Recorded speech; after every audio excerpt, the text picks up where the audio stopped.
Hello everyone, this is Ashley Tucker. Thank you for joining me today. I have a couple of Christmas cards to share with you. These are some pretty simple and quick designs to make, and you could easily change out the image in the middle and make lots of different cards. These cute little dogs that I'm using are from the Jolly Molly stamp set from My Favorite Things. I stamped them onto some Neenah Classic Crest Solar White cardstock using Simon Says Stamp Intense Black ink. I'm going to be coloring these with my Copic markers.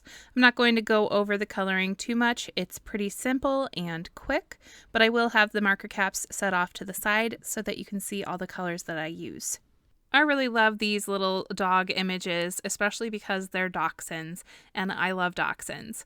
If our family is to ever get a dog, we would probably choose a dachshund. Right now, we can't get a dog because we have a cat and she doesn't do well with other pets. So we don't want to stress her out a lot and cause her to have a bad time. So we probably won't get a dog for a while. But often I get the puppy fever where I just really want a dog, and I'll look at dogs and I'll almost get dogs, but I always have to tell myself that I can't get them because I don't want my cat to have a hard time. But when I do finally get a dog, it'll probably be a dachshund. I'm sure that will be a really crazy time for me too, because I've never owned a dog in my life, not even as a kid. So I honestly have no idea how to care for a dog. So I'd have to do a lot of research. Honestly, I've always been more of a cat person, but after I got the cat that I have now, I discovered that I'm very allergic to cats. So the next time I get a pet, it will probably be a dog. And I do like the smaller dogs. I'm curious, let me know down in the comments, are you a dog person or a cat person, or do you not really prefer either? And what breeds do you like? When it comes to cats, I really like black cats. My cat Bellatrix is a black cat. She has just a very tiny spot of white on her chest, but other than that, she's completely black. I also think that Christina Warner's cats are really, really beautiful. And then when it comes to dogs, of course, I like the dachshunds, and I also like French bulldogs. If you've ever seen those blue-haired French bulldogs, oh my gosh, they're so cute, especially when they're little puppies.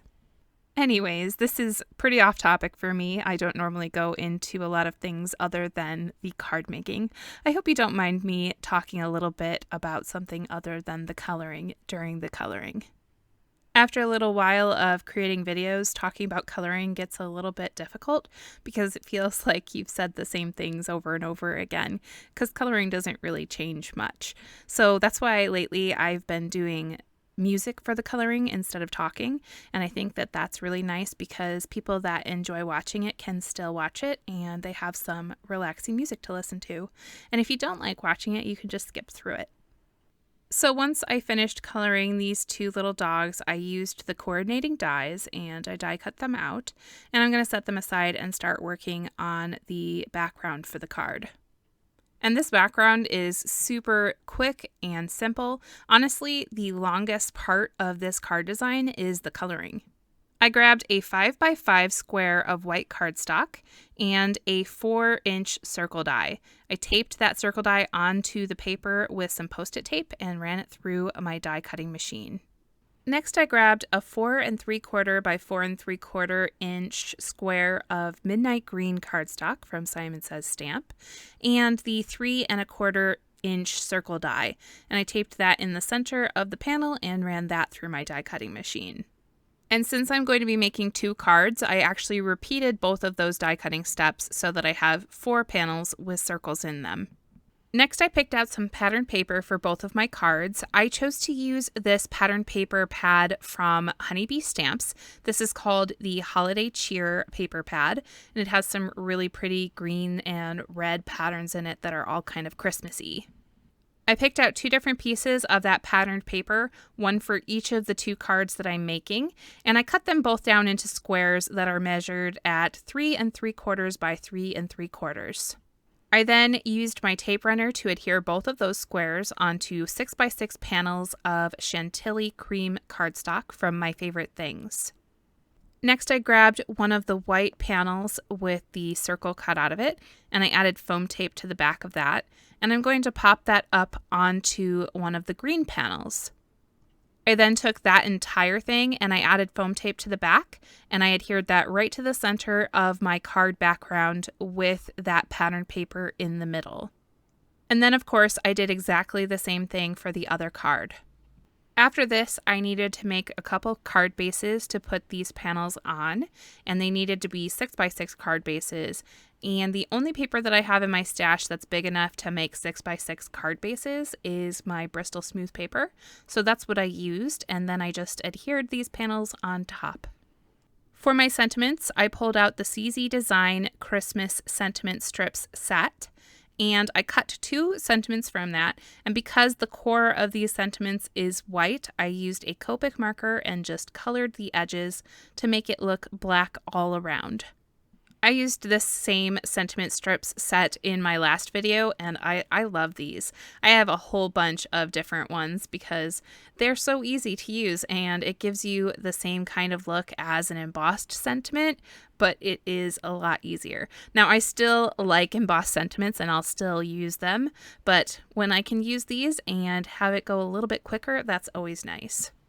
I popped up those sentiments right on the bottom of that circle of patterned paper, and then I also added foam tape to the backs of the dogs, and I popped those up above the sentiments.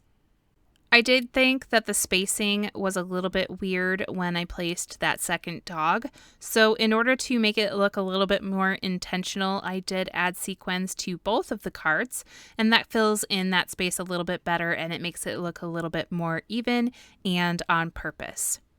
I do find that sequins are often a great way to fix spacing issues.